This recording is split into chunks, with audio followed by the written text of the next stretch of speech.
Terima kasih atas berkenan hadir terkait dengan undangan yang disampaikan oleh Dewan Pers hari ini. Kami berserta dengan konstituen Dewan Pers hadir di ruangan ini menyikapi terkait dengan adanya RUU terkait dengan penyiaran. Implikasinya apa terhadap penyiaran? Implikasinya apa? Saya pikir lagi ini terkait dengan kebebasan dan kemerdekaan pers. Maka nanti barangkali Ibu Ketua izin akan menyampaikan secara detail terkait apa sikap dari Dewan Pers dan komunitas pers khususnya gitu kan menyikapi adanya RUU penyiaran yang sedang banyak diperbincangkan yang tentunya punya implikasi besar terhadap kemerdekaan kebebasan pers. Sesi ini nanti diakhiri dengan tanya jawab. Kami berikan ruang waktu 15 menit mungkin ya. Jadi kita batasi nanti pertanyaan dari teman-teman. Saya rasa barangkali itu sebagai pembuka, izin Ibu Ketua bisa langsung menyampaikan. Terima kasih. Terima kasih teman-teman media, terima kasih banyak. Pada kesempatan kali ini Dewan Pers bersama-sama dengan konstituen ingin menyampaikan penyikapan terhadap rancangan undang-undang penyiaran yang sekarang sedang digodok di Balik DPR RI. Prinsipnya yang pertama, Dewan Pers menghormati DPR maupun pemerintah yang memang memiliki kewenangan secara konstitusional untuk menyusun sebuah regulasi, terutama yang berkaitan dengan persoalan pemberitaan pers, baik itu melalui cetak, elektronik, dan lainnya. Meskipun demikian, terhadap draft RUU penyiaran versi Oktober 2023, Dewan Pers dan konstituen menolak sebagai draft yang mencerminkan pemenuhan hak konstitusional warga negara untuk mendapatkan informasi sebagaimana yang dijamin dalam Undang-Undang Dasar 45. Argumentasi penolakan ini yang pertama adalah dalam konteks politik hukum tidak dimasukkannya Undang-Undang 40 tahun 99 dalam konsideran di dalam RUU ini mencerminkan bahwa tidak mengintegrasikan kepentingan lahirnya jurnalistik yang berkualitas sebagai salah satu produk penyiaran, termasuk distorsi yang akan dilakukan melalui saluran platform. Yang kedua, RUU penyiaran ini menjadi salah satu sebab pers kita tidak merdeka, tidak independen, ya, dan tidak akan melahirkan karya jurnalistik berkualitas karena dalam konteks pemberitaan Dewan Pers berpandangan perubahan ini jika diteruskan sebagian aturan-aturannya akan menyebabkan pers kita menjadi produk pers yang buruk, pers yang tidak profesional, dan pers yang tidak independen.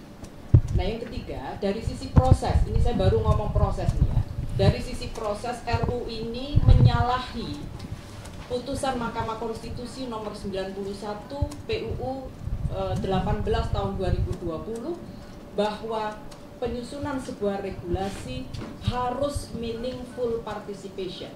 Maknanya apa? Harus ada keterlibatan masyarakat. Hak masyarakat untuk didengarkan pendapatnya.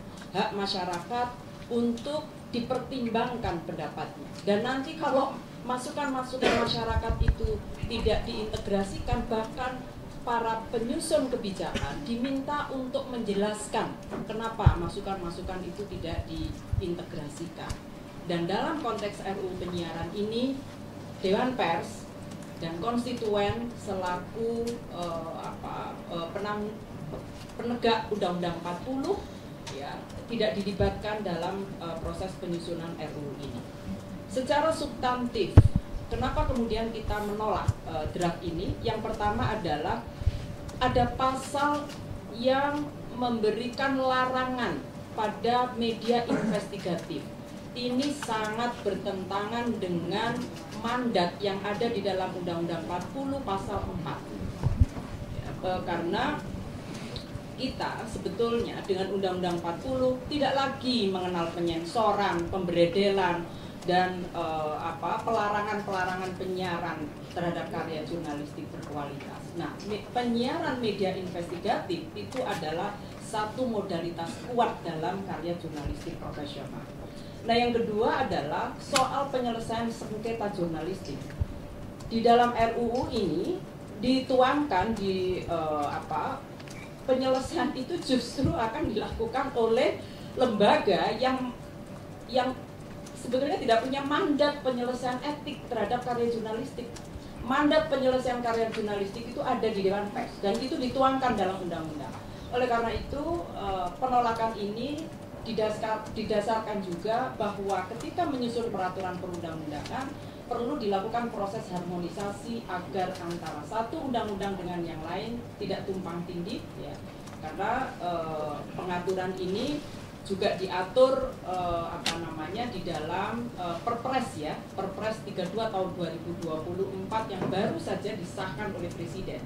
Pemerintah saja mengakui begitu, ya, kira-kira, tapi kenapa di dalam draft ini penyelesaian sengketa terkait dengan jurnalistik justru diserahkan kepada penyiaran, ya. Ini betul-betul akan menyebabkan cara-cara penyelesaian yang tidak sesuai dengan norma undang-undang yang ada. Itu kira-kira catatan kami.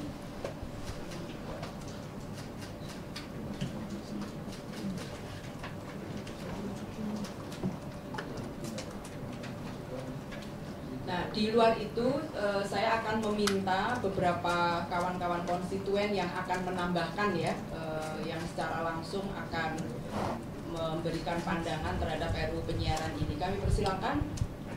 Aji, ada? Atau sudah cukup? PBI, monggo, silakan.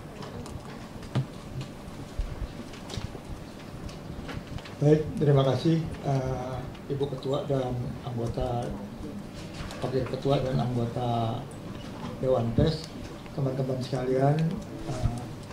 Sikap PWI adalah pertama, tadi sepakat dengan Dewan Pers bahwa usulan RUU ini tidak sesuai dengan aturan main hukumnya. Jadi justru Undang-Undang 40 itu di undang-undang yang lama ada, di sini dihilangkan. Kemudian di pasal 42 itu dulu dikenal ada namanya wartawan penyiaran, itu wajib untuk mentaati kode etik dan peraturan perundangan lain. Ini dihilangkan. Jadi kata wartawannya dihilangkan. Jadi tidak dianggap bahwa penyiaran itu ada wartawannya. Kemudian penyelesaian sengketanya juga tadi sudah ditegaskan bahwa ini diambil alih oleh KPI dan berdasarkan dengan P3SPS dan SIS, ya. Dulu kita kenalnya P3SPS dan P3 dan SPS. Sekarang P3 dan SIS, ya, terakhir. Nah, Bapak dan Ibu ketahui bahwa kalau kode etik itu dimandatkan dibuat oleh kami semua, ya, difasilitasi oleh Dewan Pers, kemudian menjadi peraturan yang kemudian diawasi oleh Dewan Pers. Berbeda dengan P3 SPS atau P3 SIS, ya, itu dibuat oleh KPI sendiri, tidak melibatkan kami, ya, dibuat oleh KPI sendiri, kemudian diawasi oleh KPI, sanksinya secara administratif dijatuhkan oleh KPI. Ini lembaga super power banget gitu, ya. Lebih dari KPK nih. Ya, sangat super power, ya. Dia yang membuat aturan, dia yang mengawasi, dia juga yang jatuhkan hukumannya gitu. Nah, ini yang kemudian kita tolak gitu, ya. Kita berharap bahwa karya jurnalistik penyiaran itu diselesaikan berdasarkan undang-undang pers. Jadi tidak berdasarkan dengan apa yang ada di draft. Saya kira itu, terima kasih.